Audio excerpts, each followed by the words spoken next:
परमात्मा कोई विशेष व्यक्ति नहीं है जो किसी निश्चित स्थान पर एक निश्चित रूप में रहता हो, जो आपकी आवाज़ को सुनता हो और आवाज़ की सुन करके आपको रिप्लाई देता हो। ऐसी व्यवस्था परमात्मामय नहीं है। परमात्मा एक विज्ञान है, परमात्मा एक शक्ति है। वो ऐसा विज्ञान है जो कण कण में समाया हुआ है। वही विज्ञानमय सत्य, उसी सत्य से ही एक एक कण में हलचल है।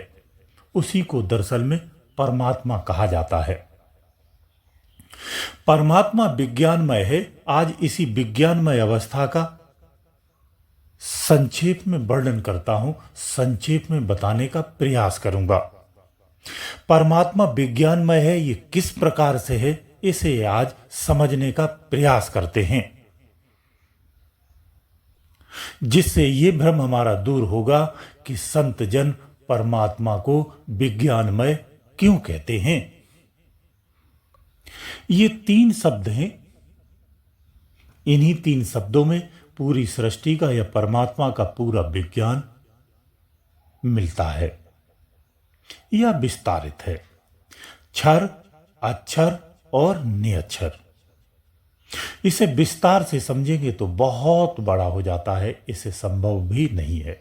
फिर भी संक्षेप में बताने का प्रयास करता हूं। सबसे पहले क्षर की बात करते हैं। क्षर प्रकृति, यानी वो प्रकृति जो त्रिया रूप में है। आज ये भी शब्द जानिए कि त्रिया किसे कहते हैं। बहुत सारे लोग त्रिया से स्त्री का शब्द लगा देते हैं, स्त्री को समझ लेते हैं। ऐसा नहीं है। जब ज्ञान की भाषा में कहते हैं तो त्रिया का तात्पर्य अलग हो जाता है। क्षर, अक्षर और निरक्षर। क्षर जो है वो सबसे अंतिम निचला स्तर है, उसके ऊपर अक्षर है, फिर उसके ऊपर में निरक्षर है। क्षर जो प्रकृति है वो कैसी है? त्रिया, यानी सत, रज और तम 3 गुणों का इसका विस्तार है। इसे हम त्रिया कहते हैं, इसे हम माया कहते हैं। ये माया स्वरूप है, इसे हम क्षर प्रकृति कहते हैं। ये इसी का विस्तार है। यानी क्षर का विस्तार करूं तो प्रकृति नाम आता है, और प्रकृति का विस्तार की बात करूं तो त्रिया नाम आता है, और त्रिया का अगर विस्तार करूं तो 3 गुण आते हैं। यानी 3 गुणों को ही हम त्रिया कहते हैं। आज से ध्यान रखना, त्रिया का तात्पर्य यहां स्त्री से नहीं है। जो 3 गुण हैं, 3 गुणों का विस्तार क्या है, ये सृष्टि विस्तार कैसा है इसे समझिए। सत, रज और तम, ये 3 गुण हैं। इसमें सत और तम को छोड़ दीजिए, रज से ही नीचे आगे का निर्माण हुआ है। रज से 2 तरह की प्रकृति की उत्पत्ति हुई है या उत्पत्ति हुई है। रज से क्या क्या निर्माण हुआ है?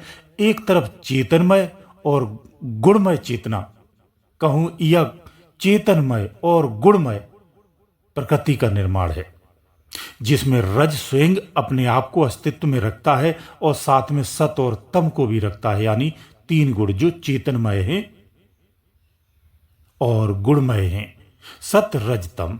और दूसरी उत्पत्ति क्या होती है?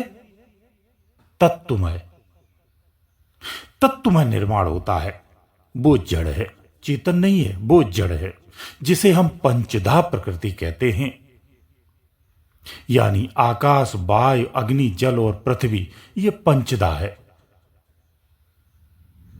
और इन दोनों को मिला दो तो अष्टधा प्रकृति कहते हैं। यही अष्टधा प्रकृति होती है, इसे ध्यान से समझ लो।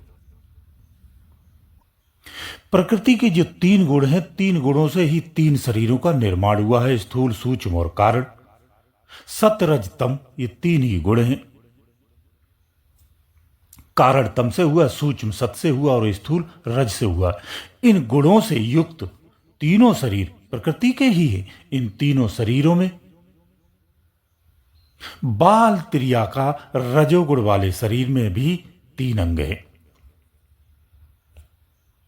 यानी जो रजोगुणी शरीर है, इसके भी 3 रूप हैं, स्त्रीलिंग, पुल्लिंग और नपुंसकलिंग। इन तीनों शरीरों में पुरुष आलिंग मात्र है, सहयोग मात्र है, लेकिन अब को खुद को इस शरीर का ही रूप मानता है, यानी वेद भाषा में कहें तो लिंगमान मानता है, लिंग बाला मानता है, यानी इस शरीर को ही अपना रूप मानता है, इस शरीर को ही स्वयं को ठहराता है। यही उसकी अज्ञानता और भूल है। अब दूसरे पुरुष की बात करते हैं, यानी अक्षर की बात करते हैं। अभी ये क्षर का विस्तार था जो आपको सूक्ष्म में बताया है। क्षर यानी प्रकृति, अक्षर यानी पुरुष, यानी प्रकृति और पुरुष का आपस में गहरा संबंध होता है। अक्षर यानी पुरुष, पुरुष किस में होता है? तुरीयावस्था में होता है। प्रकृति किस अवस्था में है? त्रियावस्था में है, और पुरुष तुरीयावस्था में होता है। दोनों अवस्थाओं को समझना भिन्न है। इसके बाद नियक्षर की अवस्था अलग होती है, वो तुरीयातीत में होती है, जिसे आगे बताएंगे। अक्षर पुरुष तुरीयावस्था में गुणातीत होता है। ये गुणमय नहीं होता है। कैसा होता है? तुरीया कैसा होता है? तुरीया का अगर विस्तार करेंगे तो गुणातीत हो जाता है। इसको इस तरह से समझिए, गुणातीत में दो अवस्थाएं आती हैं, या दो प्रकृति आती हैं, या दो विस्तार आते हैं, या दो अवस्थाएं आती हैं, जैसे भी समझिए। एक बुद्धि और दूसरी मुक्ति। ये अक्षर पुरुष की विस्तार है, ये अक्षर पुरुष की सृष्टि है, यह अक्षर पुरुष का ये विज्ञानमय अवस्था है। ये अक्षर पुरुष जब तुरीयावस्था में आता है तो गुणातीत हो जाता है। गुणातीत होकर के अगर वो बौद्धिक बल से रहता है तो पूर्ण मुक्त से दूर रहता है। मुक्त के करीब होकर भी मुक्त से थोड़ा सा भिन्न रहता है, लेकिन मुक्त जैसा हो जाता है। यहां दो रूपों में है। मुक्त के करीब होकर भी मुक्त से थोड़ा सा भिन्न रहता है, लेकिन मुक्त जैसा हो जाता है। यहां दो रूपों में है, बुद्धि और मुक्ति।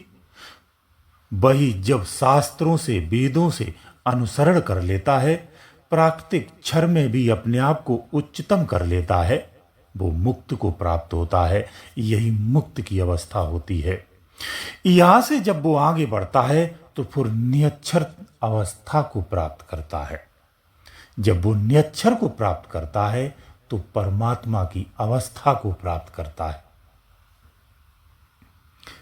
नियक्षर यानी परमात्मा, इसका भी विस्तार है।